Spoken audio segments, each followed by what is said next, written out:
ये तीनों विधेयक किसानों के हित में हैं।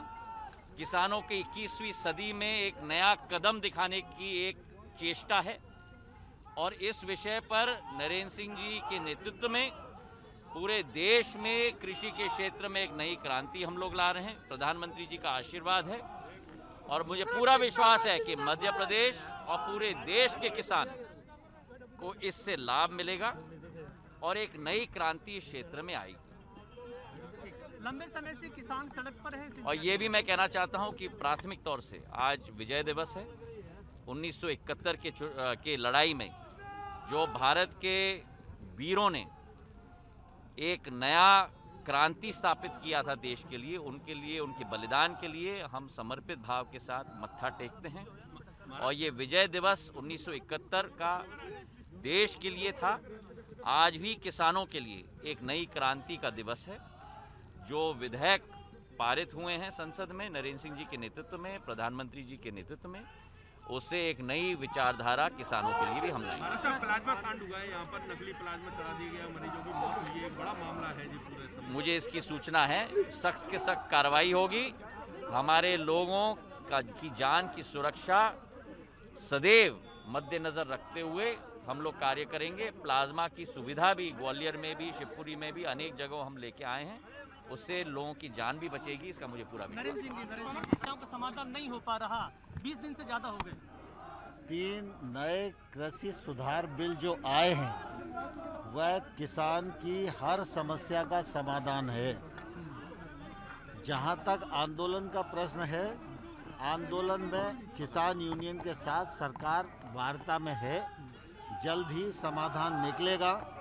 लेकिन विपक्षी दल पूरे देश में किसानों को गुमराह करने का असफल प्रयत्न कर रहे हैं, जिसमें वो सफल नहीं होंगे। भारतीय जनता पार्टी का जन जागरण अभियान है, उसके अंतर्गत ग्वालियर में भी कार्यक्रम है। मैं और सिंधिया जी उसमें भाग लेने के लिए आए हैं। मैं पूरे देश के किसानों को आश्वस्त करना चाहता हूं कि मोदी जी के नेतृत्व में जो कृषि सुधार की प्रक्रिया शुरू हुई है, यह किसान के जीवन में क्रांतिकारी परिवर्तन लाने वाली है। किसान संगठनों ने आपसे सहमति जाहिर की है, मिले थे बाकायदा, उन्होंने कहा ये बिल बहुत अच्छा है, खत्म नहीं किया। देश भर में किसान इसका स्वागत कर रहे हैं, समर्थन कर रहे हैं, मुझे भी आकर मिल रहे हैं। लेकिन पंजाब में कुछ अनरेस्ट दिखाई देता है, उसके अनेक कारण हैं, लेकिन पंजाब की भी किसान यूनियन से हमारी वार्ता चल रही है और जल्दी समाधान निकलेगा, ऐसी मुझे पूरी आशा है। संशोधन आप लेके गए थे, जो प्रस्ताव का संशोधन आप लेके गए थे, उस पर कोई प्रतिक्रिया मिली किसानों की अभी? वो स्वाभाविक रूप से वो लोग विचार कर रहे हैं, जैसे ही उनकी प्रतिक्रिया आएगी हम लोग दोबारा से बात करेंगे। तो ग्वालियर चंबल अंचल के 2 कद्दावर नेता सिंधिया और तोमर अपने क्षेत्र पहुंचे हुए हैं। अपने क्षेत्र के किसानों को वो जागरूक करेंगे कृषि बिल के बारे में, उन कृषि बिल के फायदे गिनाए जाएंगे। किसान सम्मेलन में शामिल होने के लिए दोनों नेता ग्वालियर पहुंच चुके हैं और अब से कुछ ही देर में इस सम्मेलन कार्यक्रम स्थल पर वो पहुंचेंगे और वहां पर सभा का आयोजन किया जाएगा। यहाँ पर नरेंद्र सिंह तोमर ने कहा है कि जो कृषि कानून बनाए गए हैं वो किसानों को फ़ायदा पहुँचाएंगे, लेकिन विपक्ष लगातार किसानों को भ्रमित कर रहा है, गुमराह कर रहा है और विपक्ष की ये कोशिश है वो असफल साबित होगी। विपक्ष इसमें सफल साबित नहीं हो पाएगा। वहीं सिंधिया ने भी ऐसा ही कुछ कहा और उन्होंने कहा है कि जो कृषि कानून लाए गए हैं केंद्र सरकार की तरफ से, वो किसानों को आर्थिक रूप से काफ़ी फ़ायदा पहुँचाएंगे।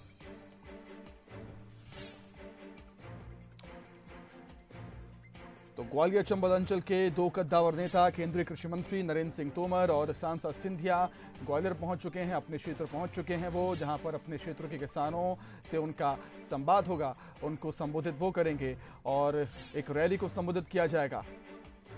अधिक चर्चा के लिए हम सीधे बातचीत करेंगे हमारे संवाददाता प्रहलाद सेन का। प्रहलाद, एक तरफ जहां किसान है आंदोलन कर रहे हैं, तो किसान आंदोलन की काट के लिए बीजेपी किसान सम्मेलन लेकर आई है और कद्दावर नेता ग्वालियर चंबल अंचल के तोमर और सिंधिया पहुंच चुके हैं अपने क्षेत्र में। पहले प्रधानमंत्री हैं वो हमारे नरेंद्र मोदी जी हैं और आपने देखा होगा कि देश में किसान सम्मान निधि, प्रधानमंत्री किसान सम्मान निधि। लाद, मेरी आवाज आप तक पहुंच रही है क्या? देश के किसानों को ताकत देने का काम हमारे प्रधानमंत्री जी ने सुमित जी, एक बार फिर अपना प्रश्न दोहराइए। हाँ प्रहलाद, मैं ये कह रहा था कि एक तरफ किसान है जो आंदोलन कर रही है, उस आंदोलन की काट के लिए बीजेपी किसान सम्मेलन लेकर आई है और दो कद्दावर नेता ग्वालियर चंबल क्षेत्र के अपने क्षेत्र पहुंच चुके हैं किसानों से संवाद करने के लिए। हाँ बिल्कुल सुमित, आपने ठीक कहा कि दो कद्दावर नेता है, केंद्रीय कृषि मंत्री नरेंद्र सिंह तोमर और सांसद ज्योतिरादित्य सिंधिया, दोनों विमानतल पहुंचे तो यहाँ कार्यकर्ताओं ने उनका गर्मजोशी के साथ स्वागत किया। अब वो यहाँ पर कुछ ही देर में पहुंचने वाले हैं। ये फूलबाग मैदान है जहाँ पर ग्वालियर चंबल अंचल के हजारों किसान इस किसान सम्मेलन में शामिल होंगे। तो साफ तौर पर जिस तरीके से विपक्ष ने इस पूरे मुद्दे को बनाने की कोशिश की है, तो इस मुद्दे पर अगर देखें तो बीजेपी के जो तमाम दिग्गज हैं वो सीधे तौर पर कांग्रेस को निशाने पर ले रहे हैं, वामपंथी दलों को निशाने पर ले रहे हैं। जब विमानतल पर केंद्रीय मंत्री नरेंद्र सिंह तोमर पहुंचे तो उन्होंने भी विपक्ष को निशाना बनाते हुए कहा कि किसानों को गुमराह करने की कोशिश की जा रही है और किसानों को बरगलाया जा रहा है, लेकिन किसान उनके बहकावे में नहीं आएगा। यही वजह है कि बीजेपी किसानों के बीच में जाकर उनके भ्रम को दूर करने की कोशिश कर रही है। और आज भी जब यहाँ पर किसान सम्मेलन आयोजित होगा थोड़ी देर में, तो किसानों को जो 3 कृषि बिल है उनके फायदे गिनाए जाएंगे और बताया जाएगा कि किस तरीके से ये किसान बिल उनके हित में है। तो बीजेपी उस काट को करने जा रही है जो विपक्ष लगातार सरकार के विरुद्ध जो काट खेल रहा है, किसान काट खेल रहा है। तो देखना होगा कि इसका असर कितना होगा। हम तस्वीरें दिखाना चाहेंगे, कैमरा पर्सन को कहेंगे कि दिखाएं कि अब धीरे धीरे अभी फिलहाल जो लोग हैं वो आने का सिलसिला जारी है। थोड़ी देर में जब यहाँ पर जो नेता हैं, जो केंद्रीय कृषि मंत्री नरेंद्र सिंह तोमर, सांसद ज्योतिरादित्य सिंधिया पहुंचेंगे तो यहाँ पर अंचल भर के किसान जुटेंगे और उनसे सीधा संवाद होगा और बताया जा रहा है कि चर्चा भी होगी कि आखिर क्या कुछ परिवर्तन किए जा सकते हैं। लेकिन यहाँ पर यह भी कहा गया है कि किसानों से बातचीत का दौर जारी है और जल्द ही आंदोलन खत्म होगा। तो तमाम दावे बीजेपी के नेताओं की ओर से किए जा रहे हैं, तमाम प्रयास किए जा रहे हैं और यही वजह है कि किसानों के बीच आकर आज खुद ग्वालियर चंबल अंचल में केंद्रीय कृषि मंत्री नरेंद्र सिंह तोमर चर्चा करेंगे, संवाद करेंगे। तमाम वो दिग्गज हैं, बीजेपी के तमाम नेता इस कार्यक्रम में शामिल हो रहे हैं। सुमित, ठीक है प्रहलाद, नजर बनाए रखिए, जो भी अपडेट होगा फौरन हम आपसे लेंगे। फिलहाल आपका बहुत शुक्रिया तमाम बातचीत के लिए।